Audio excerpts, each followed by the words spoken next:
Alhamdulillah, wassalatu wassalamu ala rasulillahi sallallahu alaihi wasallam wa ala alihi wa sahbihi ajma'in. Allahun xhalla xjalaluhu edhe falenderojmë, prej tij falë dhe ndihmë kërkojmë, salavatet, selamet mbi të dërguarin Allahu sallallahu alaihi wasallam i dërgojmë. Mbi familjen e tij, mbi shokët e tij dhe mbi gjithë ata rrugën e të cilit deri në ditën e gjykimit të pasojnë. Allahu xhalla xjalaluhu na bëf prej tyre.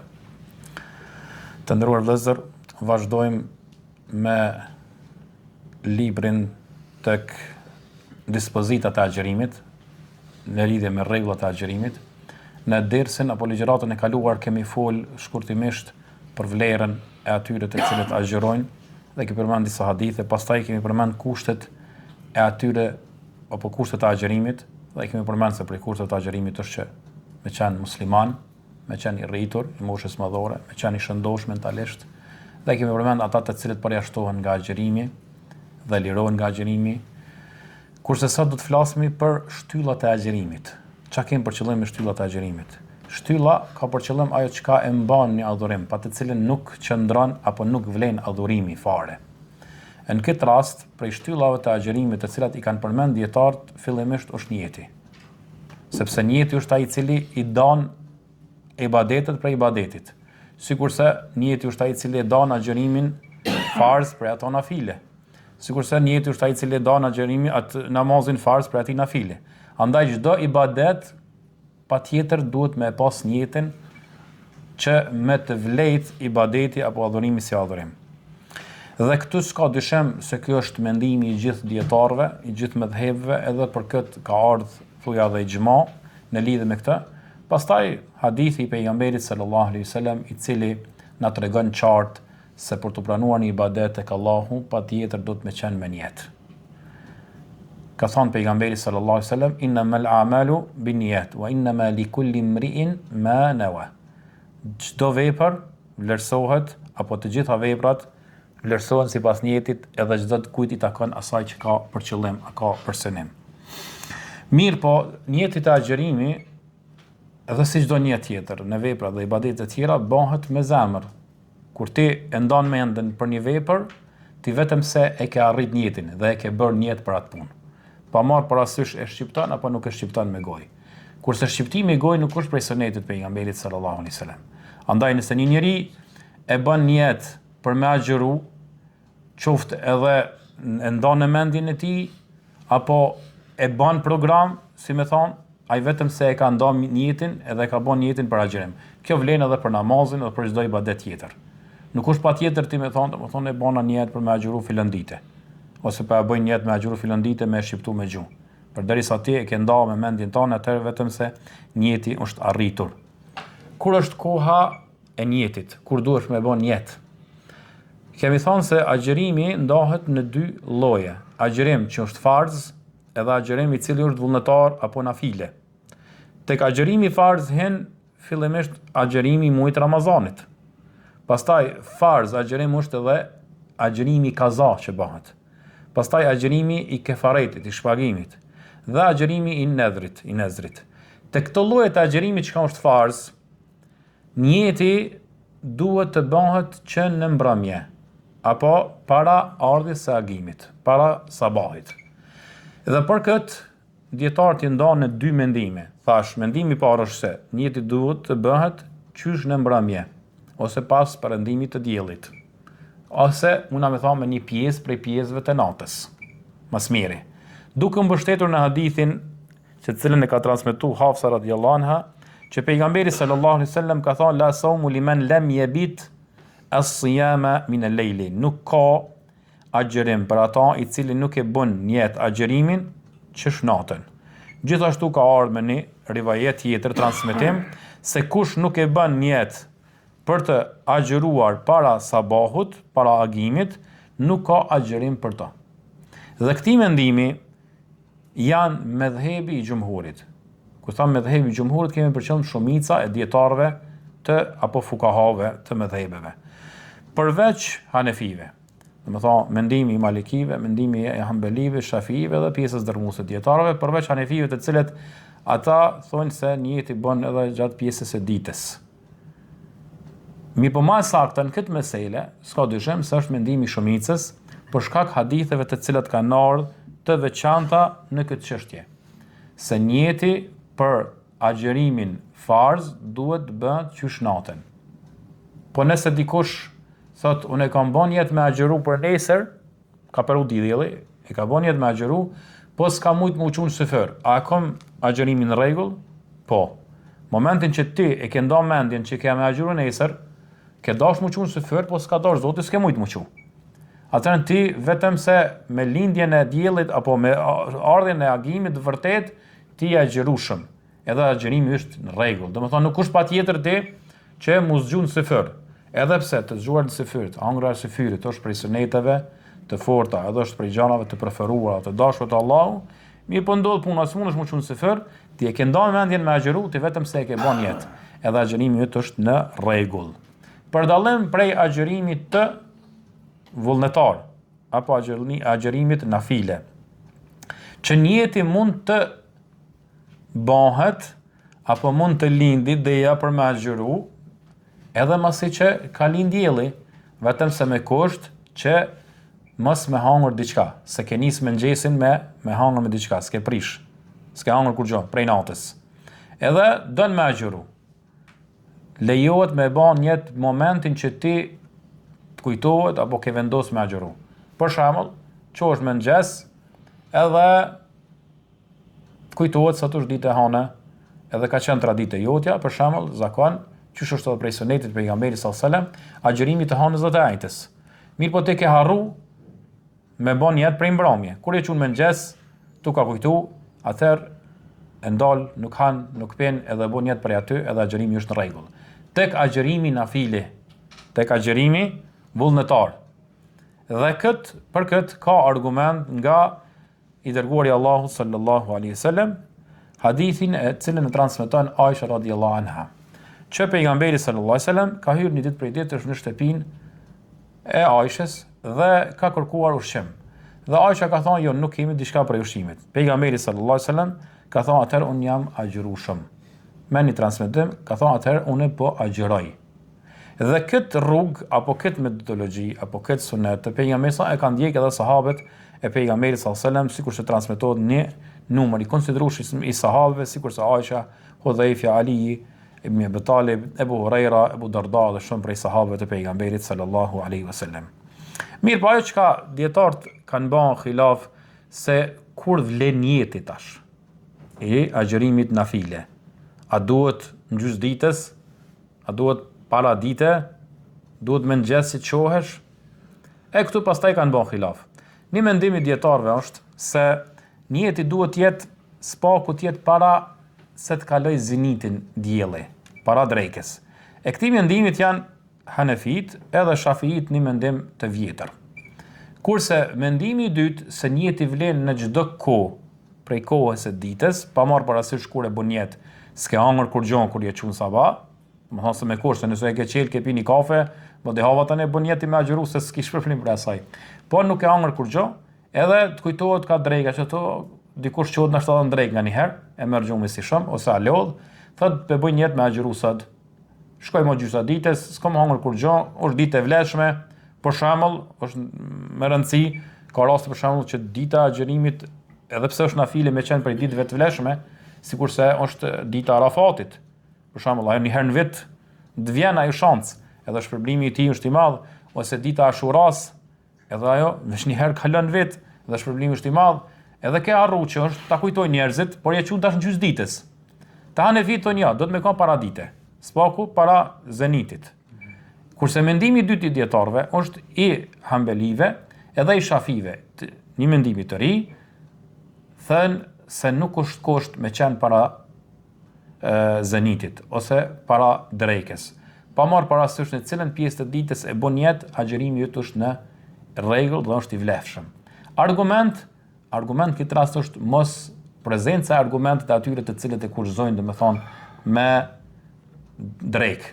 Për shkak hadithit që ka ardhur dhe hadithi është i përgjithshëm, që nuk e përcakton se pejgamberi thonë në cilën kohë ka thonë në pa agjëroj atëherë. Përderisa nuk e përcakton ndonjë hadith se prej dikit kohë nuk vlen pastaj pas kësaj kohë, atëherë mos prezenca e argumentit është argument në vete, e marr me atë që ka është në bazë, se bën me bën jetë një pjesë të ditës cilën do qoftë, edhe kjo mendoj që është më e vërteta.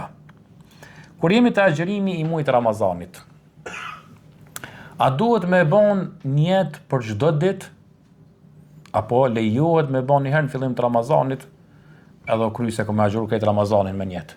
S'ka dyshim se na të gjithë him me atë njetë. Mirë, po a kushtohet për çdo natë me pas një jetë të veçantë që ka me agjëru ditën tjetër? Edhe këto, domethënë dietarët i ndan në dy grupe fukahat. Medhhebi i xhumhurit, i shumicës së dietarëve, thonë se patjetër duhet për çdo natë me pas një jetë të veçantë.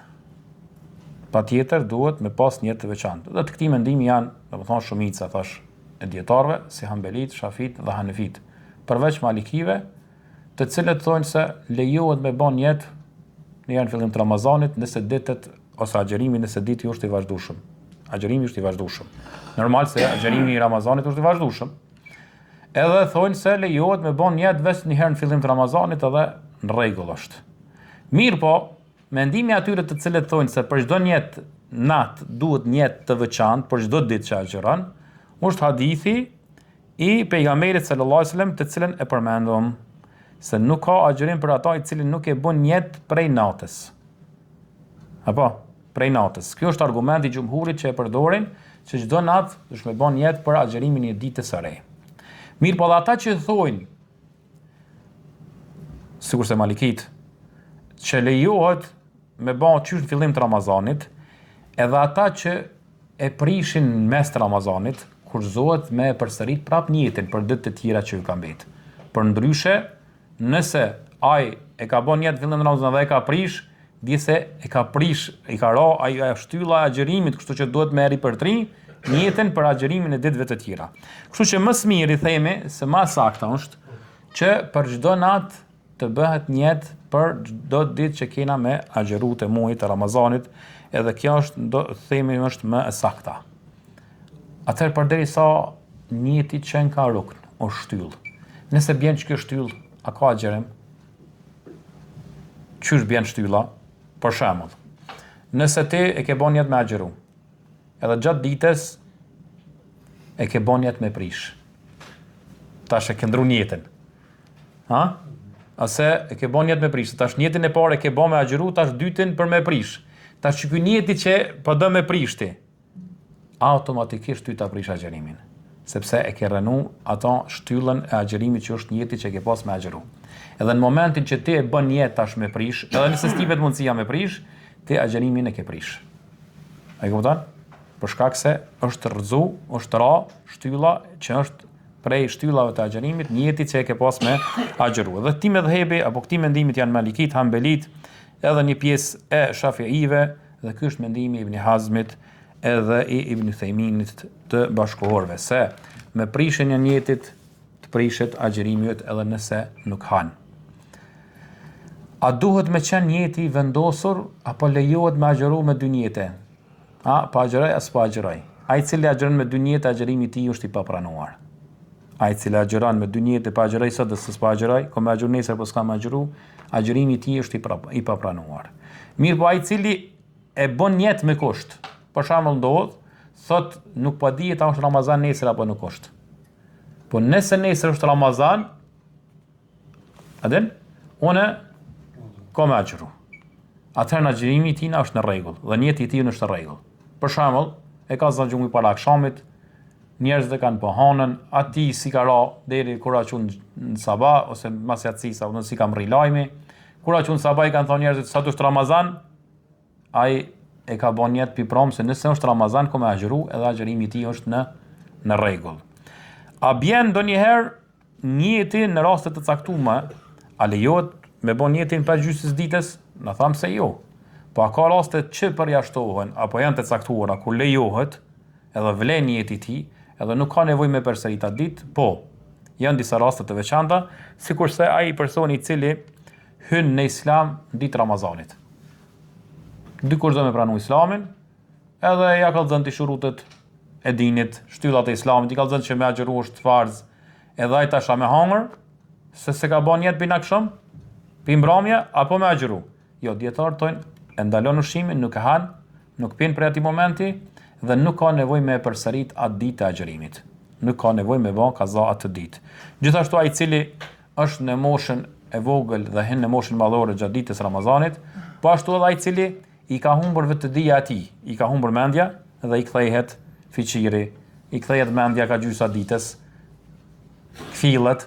Atëherë, nëse ai ka hyrë Ramazan me mendje të humbur, gjatë Ramazanit i vjen mendja e tij, i vjen fiqiri, edhe ndodh me ka gjysma ditës, atëherë nuk han prej asaj ditës, mirë po dhe nuk ka nevojë që ta përsërit atë ditë, domethënë nuk ka nevojë që ta bëj kaza. Pastaj përmendëm të njëjtë atina që agjeron nafile. Sa ka problem ai i cili e bën jetë ka gjysa ditës? A ka problemin e plot të asaj ditës apo veç për atë sa ka bën jetë?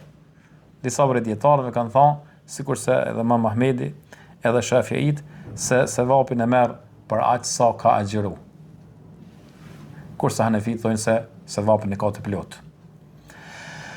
Te puna e ruknit e përmendim çështën e niyetit. Besoj që ke qartë kjo derisa çka përmendëm deri tash, besoj që na ka ikë diçka që është më rëndësi. Rukni i dytë apo shtilla e dytë e agjërimit është el imsak. Me ndalu veten nga ushqimi, nga pija, edhe nga marrëdhëniet intime. Këto tri gjëra. Edhe këtu hyn pastaj të gjitha që e hyn në rangun e ushqimit dhe pijes. Gjithçka që e kryen rolin e ushqimit dhe pijes, domethënë hëngrës dhe pirjes. Prej kur? Prej në momentin që shfaqet agimi i vërtet, deri me perëndimin e diellit. Argument është ajeti kuranor, fjala Allah subhanahu wa taala, që Allah subhanahu wa taala thotë: "Wa kulu washrabu hatta yatabayyana lakum al-khaytu al-abyadu min al-khayti al-aswadi min al-fajri." Hani dhe pini. Deri kur? Derisa të bëhet e qartë agimi i vërtet, derisa të bëhet e qartë shfaqja e ditës, edhe mbetet errësira e natës, derisa të dëllohet në ajet ka ardhur peri i bardh nga i ziu me sabah, deri në sabah. Kur ka zbrit ky ajet kuranor fillimisht, një sahabi i pejgamberit sallallahu alaihi wasallam, i cili quhet Adi ibn Hatim, kur ka zbrit ky ajet kuranor, e ka marrë një pejt bardh, edhe një pejt zi dhe e ka shtinë në jastak. Hadithi është i vërtet që ka ardhur. Edhe ka prit derisa pa shit pejt një bardh dhe i zi. Dhe nuk ka mujt me vrejt. Edhe ka shku te pejgamberi sallallahu alaihi wasallam, edhe e ka pyet për ajetin kuranor. Atëherë pejgamberi sallallahu alaihi wasallam ka thonë se ajeti për kuranor, peni i bardh nga i ziu ka për qëllim shfaqja e agimit, shfaqja e ditës, edhe mbetja e errësirës së natës. Që kjo është peni i bardh me të ziun. Mirë po është një hadith tjetër të cilin e kanë transmetuar Imam Buhariu dhe Muslimi nga Sahl ibn Sa'di, se kur ka zbrit ky ajet kuranor, wa kulu washrabu hatta yatabayyana lakum al-khaytu al-abyadu min al-khayti al-aswad min al-aswad, ka ardhur pa fjalën apo pa foljen al-fajr. Ka zbrit pa fajr. Edhe ata normal e kanë lidh nga një pej në kam të bardhë dhe një të zi, derisa ju ka shfaq peni i bardh të ziut. Kur ka zbrit pjesa tjetër e ajetit min al-fajri, derisa të shfaqet agimi i vërtet, e kanë kuptuar se ajeti ka për qëllim shfaqjen e agimit të vërtet ose shfaqjen e dritës së ditës edhe mbetjen e errësirës së natës. Andaj nga këtu kuptojmë se kufiri i hamjes dhe pijes është fajri. Çka është fajr? Është agimi. Mirë po këtu të fajri janë dy fajra, dy agime. Agimi i rrejshëm edhe agimi i vërtet. Çka është agimi i rrejshëm dhe çka është ai i vërtet? Sa i përket agimit të rrejshëm, është një lloj drite e cila shfaqet në horizont në formë të shtyllës. Disa dietarë thonë në formë vertikale, e cila nuk zgjas shumë kohë, mirë po që me këtë agim nuk lidhet asnjë dispozit. S'ka të bëjë asnjë dispozit me këto. Edhe ky agim i paraprin agimit të vërtet, fajru sadik. Kurse fajru sadik, apo agimi i vërtet është bardhësia e cila shfaqet në mënyrë horizontale në horizont, në pjesën lindore, ku lind dielli. Tash kur fillon mu shfaq, edhe shtrihet një vijë e bardhë ose një bardhësi e lindjes së diellit në anën horizontale, në aspektin horizontal, në anën e lindjes, këtu fillon fejru sadiq, agimi i vërtet. Edhe këtu është kufiri ku të lejohet me hangër dhe me pi, dhe prej këtu fillon agjërimi asaj dite, edhe fillon koha e namazit të sabahut. Ky është kufiri. Kurse sa i përket agimit të rrejshëm nuk ka ndonjë dispozitë që lidhet me to. Mundesh me hangër dhe me pi shlirë. Ajo është i paraprin agimit të vërtet, është shumë shkurt, edhe disa dietar për shkak disa teksteve që kanë ardhur, kanë thënë i ngjan sikur bishtit e ujkut. Është një lloj ujku, i cili pjesën e brendshme të bishtit e ka të bardhë. Ujk i zi, pjesën e brendshme ka të bardhë. Edhe normal bishti qysh është kur ngritet një besh është vertikal. Edhe është në çat formë vertikale, domethënë ngritet në horizont, edhe shumë njerëz ndoshta kjo i hamend, kupton? A është shfaq agimi apo jo? Po pas agimit të rrajshëm, kjo është një kohë shumë e shkurt, mbaron kjo, pra bjen errësira, edhe fillon mu shfaq agimi vërtet në lindje në mënyrë horizontale. Tash kjo shfaqja e agimit në mënyrë horizontale është kursi një vijë horizontale që shfaqet në agim, në të dy cepet e horizontit. Edhe kjo është domethënë ai kufiri, apo kjo është agimi vërtet, kufiri ku na lejohet me hangër dhe me pi, edhe fillon koha namazut të sabahut. Për ata, hadithi i pejgamberit sallallahu alaihi wasallam të cilën transmeton Abdullah ibn Omeri, që pejgamberi alayhis salam ka thënë: "Inna Bilalan yu'adhdhinu bil-layli fakulu washrabu." Në kohën e pejgamberit sallallahu alaihi wasallam janë thyrë dy ezana. Ka thënë Bilali e thirr ezanin natën. Hani dhe pini. I ka thirr njerëzit, e ka thirr ezanin për m'ju tregu njerëzve se është koha e syfyrit. Hani dhe pini. Deri kur? Ka thënë deri kur ta thirr ezanin Abdullah ibn Maktum. Bilali e ka thirr për mi ngrit njerëzit syfër, kurse Abdullah ibn Maktumi e ka thirr njerëzit që lënë syfyrin se tash erdh namazi i sabahut. U shfaq agimi i vërtet. Kanë ardhur disa transmetime se mes thirrjes së ezanit të Bilalit edhe Abdullah ibn Maktumit ka qenë shumë i shkurt. Domethënë shumë shkurt kanë hangur syfyr ata. Si në qusë kur na me bon atë qaje me bon tanasanat. Ata shumë shkurt kanë hangur syfyr. Sa ka qenë koha mes tyre, thot deri sa hyp Bilali, nalte e ka thirrë ezanin deri kur ka zbrit. Edhe hyp Abdullah ibn Maktumi dhe ka thirrë ezanin. Kaç ka qenë thot koha e shkurt mes dy ezanëve. Mirë, po është interesant se Abdullah ibn Maktumi ka qenë i verbër. Tash logjikisht, ai Abdullah ibn Maktumi do të fuqë me thirrë ezanin natën, kurse Bilali që tash e agimin, ai me thirr, domethënë për sabah. Për me lanë ushqimin. Po kjo ka qenë të kundërtën. Abdullah ibn Maktumi nuk e ka thirrë ezanin derisa i kanë thonë asbahna. U bën sabah. U shfaq agimi vërtet. Edhe kjo e ka një urtësi të vetën. Urtësia e kësaj është që ja kanë përmend dietarët se nganjëherë ti mund të më duk se është agimi vërtet, mua mos më duk. Më dallashit, dy persona mos me kanë domethënë një mendimit. Por derisa kur është bën i qartë agimi vërtet dhe e kanë po ton njerëzit se tash veç pas ka ardhur sabahu, i kanë thënë Abdullah ibn Maktumit, i cili ka qenë i verbër, e ka prit veç kush pi thot, kanë thënë thirr ezanin çtash. Domethënë kjo është arsinë e vet që derisa duket i qartë agimi i vërtet. Edhe shenjat e agimit të vërtet janë ose bardhësia e cila fillon të shfaqet në horizont, bëhet e dukshme, ose nganjëherë është një ngjyrë e kuqe që në disa vende shfaqet bashkë me atë bardhësinë e lindjes së diellit. Normal, për me shiku me sy, më së miri është në vende të hapura, në horizonte, kur është hapësirë e hapur edhe mund të duket qartë agimi vërtet. Për ndryshe, në vendet sikurse qytete, të cilat kanë ndryqim shumë të madh, është vështirë të përcaktohet kur hyn agimi i vërtet. Është shumë vështirë të përcaktohet kur hyn agimi i vërtet. Edhe kjo është ajo çka kanë punuar në kohën e pejgamberit sallallahu alaihi wasallam. Deri kur me agjëru e mësojmë agimin e vërtet. Deri tek perëndimi i diellit. Çysh perëndon dielli? Çysh me përcaktu që ka perëndu dielli? Normal, kur shihet perëndimi i diellit qartë.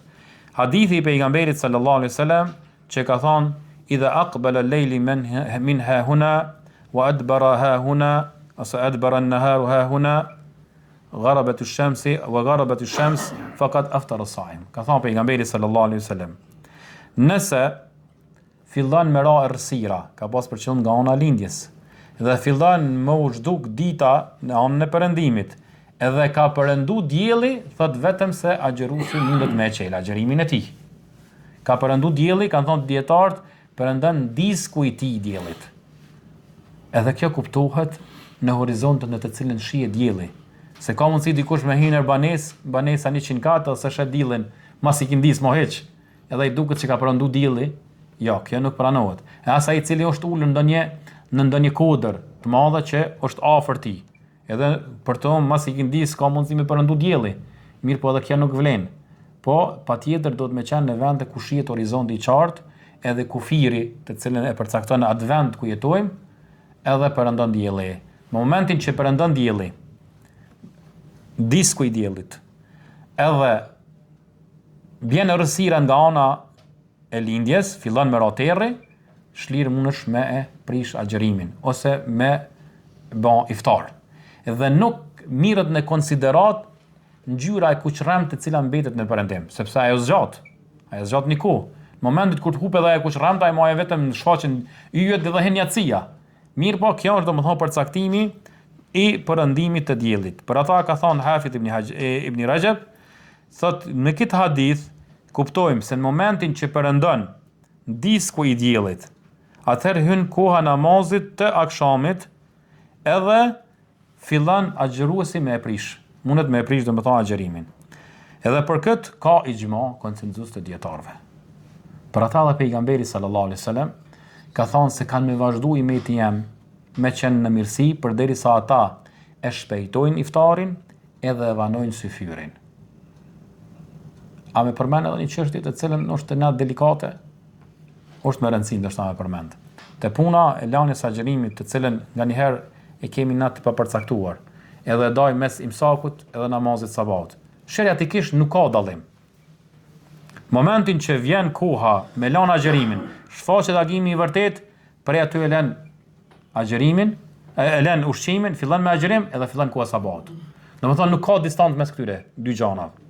Mes imsakut, lanjes e ushqimit edhe fillimit të sabahut nuk ka kohë mes tyre. Është një kufi ndon, si dy kufina. Që shën dy kufina të shtetëm i kalu një herë desa ta kalon një kufi tani atjetrin, të merr kohë 15 minuta 20. Ja, kjo është një kufi. Momentin që shfaqet agimi i vërtet, e lën ushqimin, ka hyrë koha e namazit sabahut edhe fillon ditën me agjërim. Mirë, po pse te na ndodh që me pas një distancë? Ndodh për shkak e marrin si lloj preventive. Përderisa te na nuk përcaktohet ndoshta 100% sakt kur hyn agimi i vërtet dhe nuk shihet me sy, nuk njerëzit nuk e kanë marrë për zakon tradit me e pa me sy, edhe punojnë me anë të kalendarit, andaj nganjëherë e marrin si preventive lajnë syfyrin pak më herët. Edhe nuk e falin sabahin derisa duket e qartë se është koha sabahit. Për ata duhet me pas kujdes se në ato që ka gjindin nganjëherë në për kalendaret e na, për lanjen e ushqimit, për imsakun, me ba me fal për herë në qatë kohë namazin e sabahut, nëse nuk ka hyrë sabahu, nuk është shfaq agimi i vërtet, namazi i sabahut nuk vlen. Për ata tani të na e marrin si preventiv presin 10 minuta, 20 minuta, dikush edhe gjysore, dikush do të më shumë derisa të bëhet e qartë. Për shkak se me lan agjërimin para kohës së agimit të vërtet, me lan ushqimin, edhe me fillu me agjërim, në rregull është, edhe pse suneti është me vanu deri në kufirin e vet. Po nëse lën më herët nuk ka ndonjë problem. Ama nëse e fal sabahin para kohës, namazi nuk pranohet. Këto është problematika. Problematika është namazi i sabahut. Andaj, nëse e marrëm si preventiv nganjëherë, kjo për shkak situatës në cilën gjindemi, edhe që është mos zakon që të mbështetemi në kalendare, atëherë më mirë është me e prit derisa të shfaqet dhe duket qartë hyrja kohës sabahut edhe me fal sabahun në kohën e vet. Kjo është domethënë më e saktë në lidhje me këtë. Edhe te puna e iftarit, në momentin që perëndon dielli, shihet se ka perënduar dielli, ka humb disku i tij, është rarë sira në anën e lindjes, e ke pati e kin horizont përpara diellin, nuk pengon diçka, atëherë shlirë mundesh me e fillu, domethënë iftarin, edhe nëse nuk e ke nizanin hala ose nuk është nizani hala.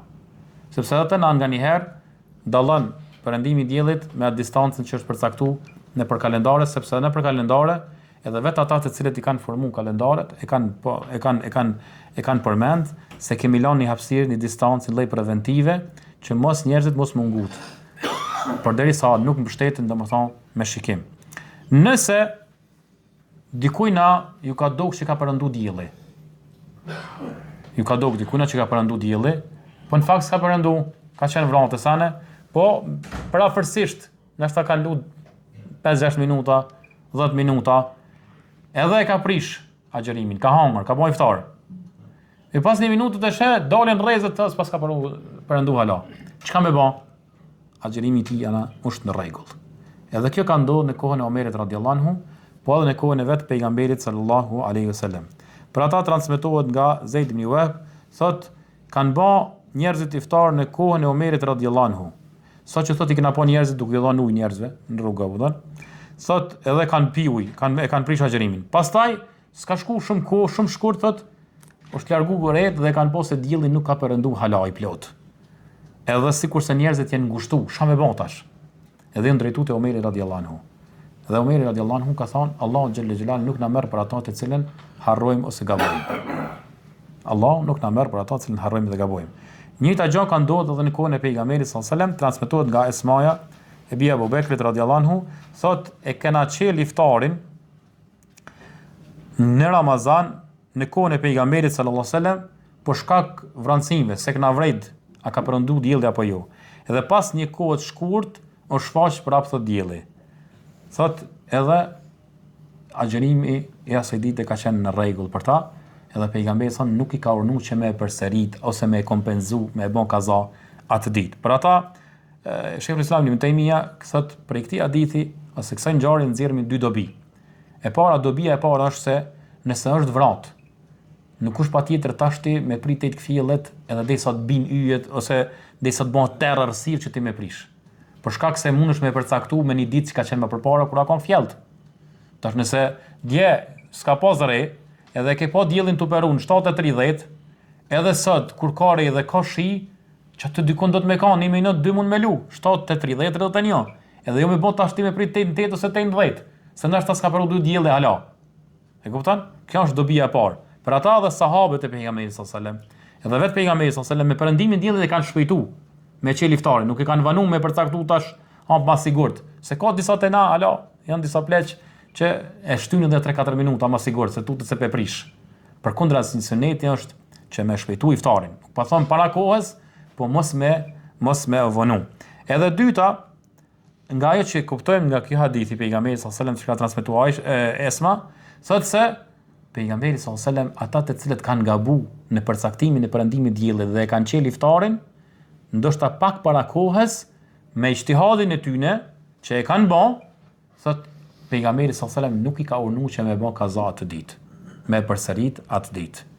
Edhe kjo, domethënë, ka ishte shkurtimisht në lidhje me dy kushtet apo dy shtyllat e agjerimit, njetit dhe imsakut që ka për qëllim të ndaluarit nga ushqimi dhe pija, po mjaftohemi me kaq sot deri në dersin e radhës. Aqulu qawli hadha astaghfirullahi li wa lakum fastaghfiruhu innahu huwal ghafurur rahim wa akhiru da'wana alhamdulillahi rabbil alamin.